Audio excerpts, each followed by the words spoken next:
Welcome to another edition of The Naked Truth, brought to you by Judicial Freedom Riders. My name is Ramon Roan, and my name is John Singletary. And today's topic is justice for the felons. Justice for the felon. All too often, John, when these young brothers and whites, they get out of jail, they can't get a job. Now, what brought me on this topic here was I read an article by Brennea Edwards on The Root. And the title of this article, please read it, was The Banned Box, a political crusade to get the felon question off job applications. This is brought to you by D.C. Councilman Kenyon McDuffie. Mr. McDuffie, what he want to do is remove that off the box.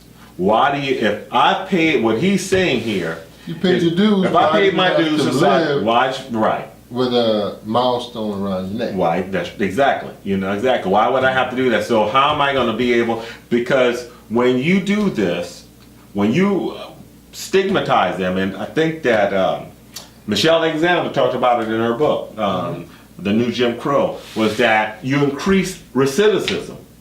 They're going to go back because they can't get a job. The rate of recidivism is going to be much higher. Much higher. When you throw in an element that you can't get a job, that you can't vote, and a lot of other things that go along with, in some states, being a felon, your rate of recidivism does increase. Now, there is a move as far as the vote is concerned, and I think that I believe it's Rand Paul is trying to make a move to removing that, to where after if you paid your debt, you should get your right to vote again.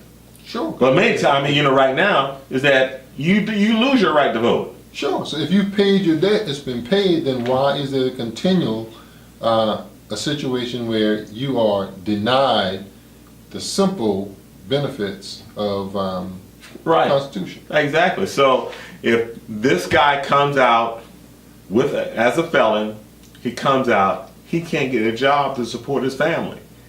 He tries to do whatever, he tries the best he can to stay out of prison, but he can't get a job. And that's the problem. That's a problem. So we need to give those individuals who have paid their debt to society, give them that opportunity. Particularly given that the majority of the prisons are filled with us. And so that means that... Us mean black people. Yeah. Black males. Black males. Black males. 45% right now. 1 million. Right. And in 2017, it's going to be 51% of the population is going to be African Americans. 51%. So when they get out of jail, what are they going to do? I work with a program here in the state, statewide, and for a long time what I would do is, my job was to help those who were getting out of jail to find employment. And so I know exactly what you're talking about when you say that it's difficult for them to find work, because on most of the applications they're going to ask them if they were a felon. If they were, they're not going to hire them. And that's chains as well as small businesses now, because they also are going to run a background check. What we ended up doing was, for most of them, we had to devise a way for them to start a small business where we removed the element, whether it be a car detail business, whether it be, some of them they started doing window replacements, some of them they cut grass, but it was a viable way to get around the fact that there were roadblocks. It gave them an income and self-employment where they didn't have to worry about the stigmatism of being locked up, sometimes in a situation where it wasn't their fault. Right. And then we say it wasn't their fault. Well, everybody in jail, they said, well, they had to do something. Well, in some cases, look at the 5 guys that we just talked about in New York. Yeah, New York, right. What did they do? Wasn't their fault. It wasn't their fault. And so there are many cases like that. But we need to take a look at the fact that oftentimes they'll end up having to do farm work. But then when you get out, there are no farms. Most of the food in America is grown by 5 or 6 major corporations, conglomerates, and as a result, we think that they're small farms, but there are no small farms anymore. No, no. They teach them how to make license plates. Right. Hey, that was the year. Who makes the license plate? Who's going to make the license plate? Right. Right. So in the article, it says that, and I'm quoting McDuffie, if you look at the data, one of the primary factors that contributes to recidivism is the failure to gain meaningful employment. McDuffie, a Democrat, told The Root. This measure is designed to address that, to prevent employers from disqualifying individuals with records without fully considering their qualifications. Now, I would say this is that I've heard of situations, John, to where the guy said, look here, I'm not going to answer that question. I'm not going to answer that question, or I'm going to lie. Downright lie. Say, hey, they say, are you convicted felon? They say, no. They get the job. Oh, I always made sure that I told them to answer the question truthfully. Yeah, this is why. But you understand, they get the job. If they get the job, that means that they're qualified to get the job. But however, how many, and you know what, John? It's not that they weren't truthful. I would say that they probably were truthful the first few times that they applied or they filled out an application. Oh yeah, but what happens is repeatedly they're denied the right to right. gainful employment Right. because of that. So then, they start to tell the untruth. Right. But I told them, always tell the truth. And here's why. Is because if they in fact hire you knowing that, and oftentimes they don't even read the application, but if they hire you knowing that, then you got an argument later on if you were to get fired because of it, to say, listen, I was truthful on the application.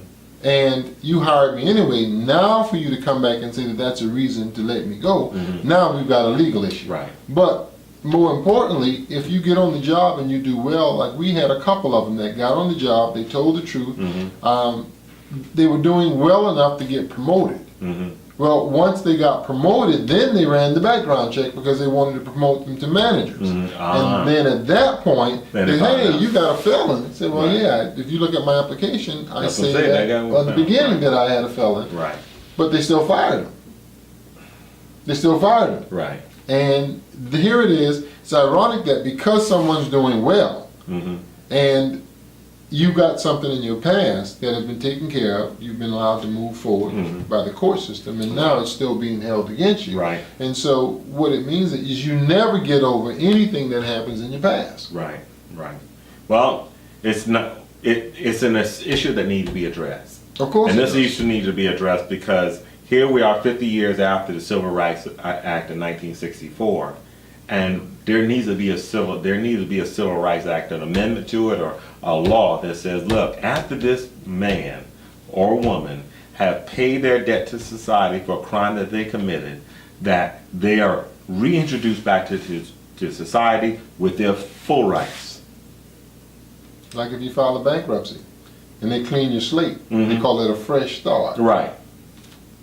Why can't get a fresh start with the You can't get a fresh start from the court system. You can't get a fresh start from the court You system. can't get a fresh start. Anyhow, that's our naked truth. We'd like to know what do you think about the justice for the felons. And justice for the felons, they need it. We need those guys. They need their rights back. They need it back. They do. I would suggest if you're in that situation, then what you do is you take a look at what small business that you can start in your area as a sole proprietor, whether it be cutting grass, whether it be detailing, whether it be replacing windows. There's a lot of things that you can do because you're not restricted from starting a business because you're a felon. No doubt, no doubt. And that may be the route that you have to take. That may be you know what? A lot of them do that. They'll go to the refrigeration. Sure. Refrigeration. They'll start their own business. And by the way, if you know a guy in that situation, male, female, support that business because that's true independence there. A lot of the small independent or community colleges offer education or training in areas in which you can go into business and begin a small business with relatively little capital. So those are the things that you want to take a look at. Right. Remember, we've got a membership drive that begins July the 4th, 2014, And in 1 year, we're trying to get 1 million members. We want you to join and support us so that we can support you. The website is www.jfrinc.org, and it's $36 a year. This has been another edition of The Naked Truth.